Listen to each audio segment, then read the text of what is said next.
প্রত্যেকটা নির্মাতার একটা ব্যাপার থাকে যে আমি একটা ভালো গল্পে কাজ করতে চাই, সেটা সিনেমা হোক, সেটা নাটক হোক, সেটা স্বল্পদৈর্ঘ্য চলচ্চিত্র হোক, প্রামাণ্যচিত্র হোক, মানে আমরা আসলে দিন শেষে ঠিকঠাক একটা গল্প বলতে চাই, ভালো একটা কাজ করতে চাই। তো ঠিক একইভাবে প্রত্যেকটা আর্টিস্ট বা অভিনেতা অভিনেত্রীদেরও টার্গেট তাই থাকে যে আমরা একটা ভালো গল্পে কাজ করতে চাই, সেটা হোক সিনেমা, সেটা হোক নাটক। আসলে মাঝখানে একটা চর্চাই তৈরি হয়ে গেছিলো এরকম যে বাবা মাকে ছাড়ে অনেক নাটক হতো, বা খুবই এরকম আমরা অনেক দেখেছি যে নায়ক নায়িকা নির্ভর গল্প তৈরি হতো।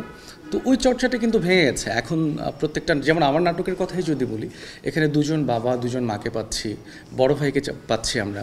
মাঝখানে শুধু একটা কেমন যেন ঘরানার গল্প বোধহয় তৈরি হয়েছিল, সেটারও প্রয়োজন ছিল অবশ্যই, এই প্রয়োজন ছিল বলেই হয়তো তৈরি হয়েছে।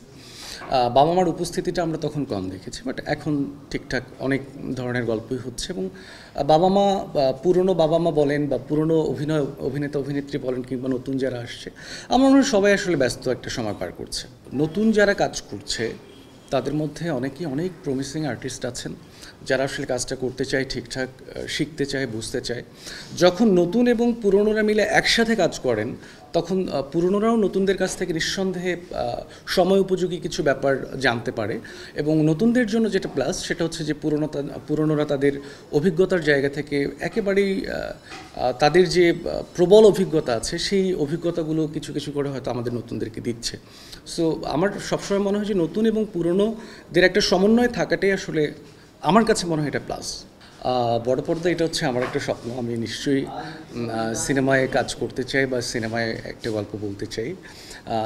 দিন শেষে প্রত্যেকটা নির্মাতারই আসলে স্বপ্ন থাকে আমি বড় স্ক্রিনে আমার একটা গল্প দেখতে চাই।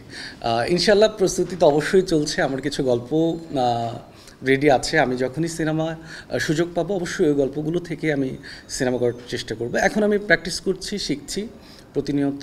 নাটকে আমি সিনেমাটিক সেই এক্সপেরিমেন্টগুলো হয়তো বা চালানোর চেষ্টা করছি। ইনশাল্লাহ সিনেমাতেও আসবো। Thank you.